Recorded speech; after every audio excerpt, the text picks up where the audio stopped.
मंडळी, गेल्या काही महिन्यात एक गोष्ट वारंवार आपल्या कानावर पडते आणि ती ऐकली की अंगावर अक्षरशः काटा येतो. पूर्वी प्रेम प्रकरणांमध्ये पळून जाण्याच्या, घटस्फोट घेण्याच्या किंवा घर सोडण्याच्या बातम्या यायच्या, पण आता काही प्रकरणांमध्ये थेट खुनापर्यंत मजल जाताना दिसते. आणि धक्कादायक बाब म्हणजे या काही घटनांमध्ये आरोपी म्हणून स्वतः पत्नी किंवा प्रियसीचं नाव समोर आलं आहे. त्यामुळे अनेकांच्या मनात एकच प्रश्न निर्माण होतोय, नेमकं चाललंय तरी काय? नातं संपवायचं असेल तर ते कायद्याने, बोलून किंवा वेगळं होऊन संपवता येतं. मग थेट एखाद्याचा जीव घेण्याचा निर्णय का घेतला जातो? आज आपण कोणावरही शिक्कामोर्तब करणार नाही, सगळ्या महिलांना दोष देणार नाही, पण ज्या घटना आपल्या डोळ्यासमोर घडल्या त्यांचा आधार घेत ह्या प्रश्नांना चहू बाजूंनी विचार करणार आहोत. बायका पुरुषांच्या जीवावर का उठल्या आहेत? आपल्या प्रेम संबंधासाठी एखाद्याला जीवे मारणं किती क्रूर आहे? अशा महिलांना कायद्याची भीती वाटत नाही का? जाणून घेऊया सविस्तर. नमस्कार, फिलिंग्स मनातल्या चॅनलवर आपले स्वागत. सुरुवात झाली राजा रघुवंशी प्रकरणापासून. नुकतंच लग्न झालेलं जोडपं हनीमूनला गेलं. प्रत्येकाच्या मनात त्यांच्यासाठी शुभेच्छा होत्या, पण काही दिवसांनी बातमी आली ती थेट राजाच्या मृत्यूची. तपास पुढे गेला आणि पोलिसांनी सांगितले की या प्रकरणात त्याची पत्नी सोनम रघुवंशीसह काही जणांवर कट रचल्याचा आरोप आहे. ज्या मुलाने आयुष्यभर साथ देईल म्हणून लग्न केलं त्याचाच मृत्यू अशा पद्धतीने झाला. ही गोष्ट ऐकून संपूर्ण देश हादरला. लोक अजूनही त्या धक्क्यातून बाहेर आले नव्हते तोपर्यंतच आणखी एक प्रकरण समोर आलं, निळ्या ड्रमचं प्रकरण. मुस्कान रस्तोगी नावाच्या महिलेवर आरोप झाला की तिने तिच्या बॉयफ्रेंडच्या मदतीने नवरा सौरभ राजपूतचा खून केला. इतकंच नाही तर मृतदेहाचे तुकडे करून तो सिमेंटने भरलेल्या ड्रम मध्ये लपवला आणि त्यानंतर दोघं फिरायलाही गेल्याचं तपासात समोर आलं. हे ऐकल्यावर लोकांच्या अंगावर काटा आला. एखाद्या चित्रपटातही अशी क्रूर भूमिका पाहायला मिळत नाही. महाराष्ट्रातही अशीच एक घटना घडली होती. सातारा जिल्ह्यातील सरकारी अभियंता लक्ष्मण मंडले. बाहेरून पाहिलं तर तो साधा अपघात वाटत होता, पण पोलिसांनी तपास केला आणि वेगळं सत्य समोर आलं.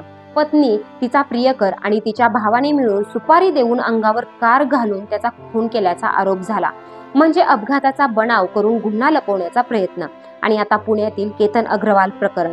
20 वर्षांची सिया आणि तिचा 22 वर्षांचा मित्र. आरोप असा की त्यांनी आधीच योजना आखली आणि केतनला किल्ल्यावरून खाली ढकलून त्याचा जीव घेतला. अजून न्यायालयात अंतिम निकाल लागायचा आहे, पण पोलिसांनी सांगितलेल्या तपासामुळे पुन्हा एकदा समाजात चर्चा सुरू झाली. आता या सगळ्या घटनांमध्ये एक प्रश्न समान आहे. राजा रघुवंशीची काय चूक होती? सौरभ राजपूतची काय चूक होती?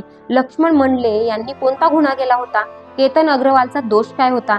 समजा एखाद्या नात्यात वाद असतील, मतभेद असतील, प्रेम उरलं नसेल, दुसऱ्या व्यक्तीवर प्रेम जडलं असेल, पण त्याची शिक्षा मृत्यू असू शकतो का?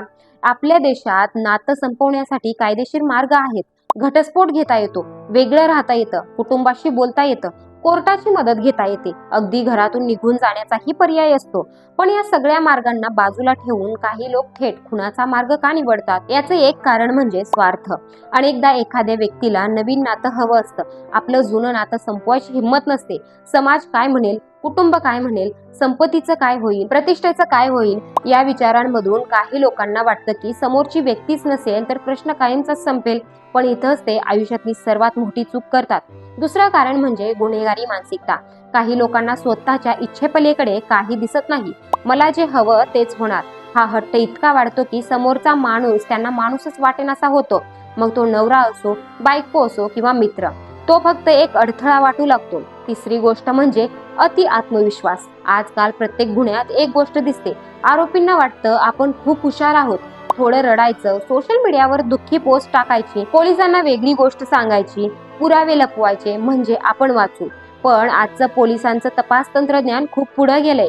Mobile location, CCTV, call record, digital व्यवहार, फॉरेन्सिक तपास, या सगळ्यातून सत्य बाहेर येतच. म्हणूनच कितीही परफेक्ट प्लॅन केला तरी शेवटी हातात बेड्याच पडतात. पण मंडळी, इथे एक गोष्ट स्पष्टपणे सांगणं गरजेचं आहे. या 4-5 घटनांवरून सगळ्याच मुली अशा झाल्या आहेत असा निष्कर्ष काढणं चुकीचं ठरेल. आजही लाखो महिला आपल्या संसारासाठी कष्ट घेत आहेत, नवऱ्यासोबत सुखदुःखात उभ्या आहेत, कुटुंब सांभाळत आहेत. जसं काही पुरुष भयंकर गुन्हे करतात म्हणून सगळे पुरुष गुन्हेगार होत नाहीत, तसंच काही महिलांनी केलेल्या गुन्ह्यांमुळे संपूर्ण स्त्री समाजाला दोष देता येत नाही. गुन्हेगार हा गुन्हेगारच असतो, त्याला स्त्री पुरुष असा भेद नसतो. मात्र या घटना आपल्याला एक इशारा नक्की देतात. नात्यांमध्ये संवाद कमी होतोय, संयम कमी होतोय, मला जे हवं ते लगेच मिळालंच पाहिजे ही मानसिकता वाढते. सोशल मीडियाच्या जगात खोटं आयुष्य दाखवणं खूप सोपं झालंय, पण खरं नातं टिकवणं कठीण होत चाललंय. आणि जेव्हा स्वार्थ, खोटेपणा आणि हिंसा एकत्र येतात तेव्हा अशा दुर्दैवी घटना घडतात. शेवटी एवढंच म्हणेन, प्रेम संपलं असेल तर नातं संपवा, पण माणूस संपू नका. संसार करायचा नसेल तर वेगळे व्हा, पण कोणाच्या आई वडिलांचा मुलगा कायमचा हिरावून घेऊ नका. कारण एका खुनाने फक्त एक व्यक्ती मरत नाही, तर त्याच्यासोबत अनेक स्वप्न, अनेक नाती आणि अनेक आयुष्य उद्ध्वस्त होतात. आणि म्हणूनच प्रश्न फक्त एवढाच नाही की काही महिला पुरुषांच्या जीवावर का उठत आहे, तर खरा प्रश्न असा आहे की आज काही माणसं स्वतःचा स्वार्थ पूर्ण करण्यासाठी दुसऱ्या माणसाचा जीव घेण्या इतकी निर्दयी का होत आहेत. या प्रश्नाचं उत्तर शोधणं हीच आज आपल्या समाजाची सर्वात मोठी गरज आहे. व्हिडिओ आवडल्यास लाईक करा, शेअर करा आणि चॅनेलला सबस्क्राईब करा. धन्यवाद.